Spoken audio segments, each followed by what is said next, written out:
Hey, it's Patrick and Boston CEO Christian Barnes. She's joining me today to talk about some professional courtesies, not curtsies, although curtsy to you, Christian, but professional courtesies is what it's all about. And because really we're getting into the busy spring market and it's easy to let some of those courtesies go by the wayside a little bit. So we thought we'd come together, come up with a quick video that gives you some good reminders.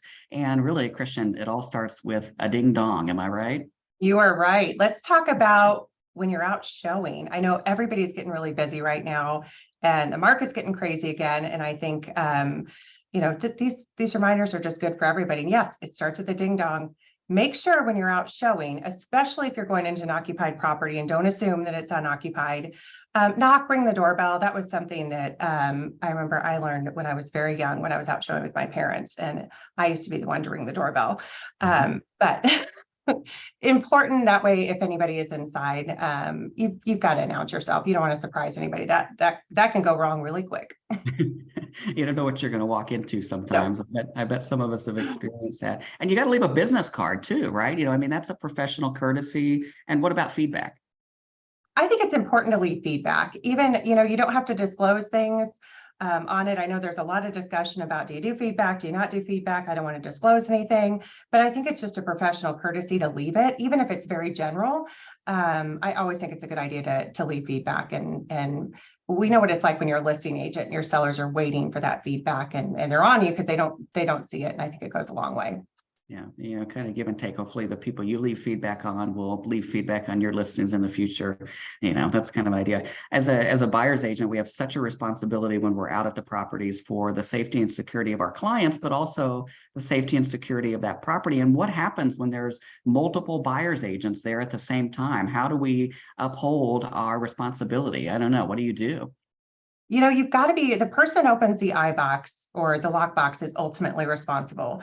So I just want our agents to be aware that if you're the one that's opening that iBox and there's another party that comes in that you allow to come in while you're showing, and I know what happens. We've got a lot of hot properties and overlapping showings, but just be aware that if you're the one that opens that iBox, you are the one that's ultimately responsible. And I don't know about you all, but there's a lot of yahoos running around out there, and I don't necessarily want to be responsible for them. Do you, Patrick? Yeah, not at all. I mean, put that key back in the lockbox, lock that lockbox. That's my recommendation. It sounds silly, but at least that person getting in next knows how to get in. They have the actual iBox, the super app to get in.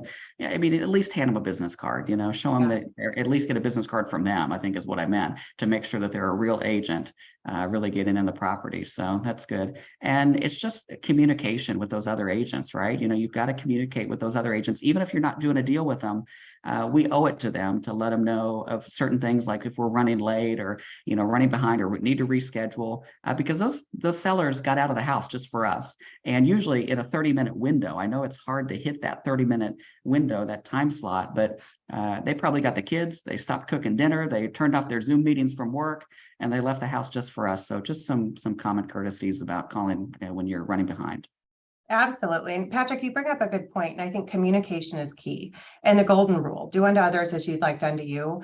And make sure that you're communicating, make sure not just with your clients, but also communicating with the agent that you could be co-oping with. I think it's incredibly important, especially as a listing agent. We've been talking a lot about, representing buyers, but when you're representing a listing and you've got multiple offers, make sure you're communicating. Make sure if there are multiple offers, those that maybe the seller didn't select a buyer's office, let those agents know personally. There's nothing worse than finding out from your buyers, because they find out online that a property is pending and they're sitting there waiting with bated breath to find out if their offer has been accepted. So, soup to nuts, communicate, and just remember to treat others with respect, just as we'd expect them to treat us that way. Yeah, very true. Safety is important too, right? It's critically important. Make sure, I know you get busy, especially in the spring. There's a lot going on right now, but your safety is of utmost importance. So make sure we're not meeting strangers out at listings by ourselves. Make sure you're bringing them into the office, doing all those things that we preach about with safety, even more and more important right now as we get busy. Yeah. I love the list that back in the day David Cooper would send out, professional courtesies, and just like we're about to do and what we're talking about today, one of the top lines was to dress professionally, because we set that standard. I don't know, Christian, and those of you watching, we've seen some multiple agents out there that you can't tell when there's lots of people at the house. Who's the agent in this situation? Right? Right? Looking professional. Obviously, we're independent contractors. We can't tell you how to dress. We don't have a uniform, but setting that tone and being professional is important.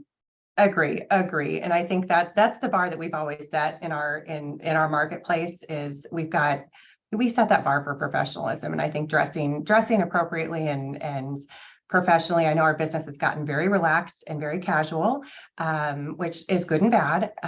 But let's not get super casual in our dress and make sure we're dressing professionally and showing our clients, but B, the marketplace that we're a step above everybody. I've never seen my doctor wear flip-flops. I don't know about you, but I haven't either. Okay. That's a good point. Really good point. Well, we've got a lot of other great courtesies to share. And Patrick, I think that we'll continue to share these as we go. We want to make sure that we're not going too long here. But it's just some great reminders, especially as we get busy. And we'd love to hear what yours are. If you've got some that you think we should share, let us know. Yeah, you heard it here first. Christian, you're going to send out maybe an email with some more. This was just a little teaser of all the professional courtesies to come. But a courtesy to you, Boston CEO, President and CEO, Christian Barnes, over and out from here. But thanks for watching us. Happy selling out there this spring. Thanks, everybody.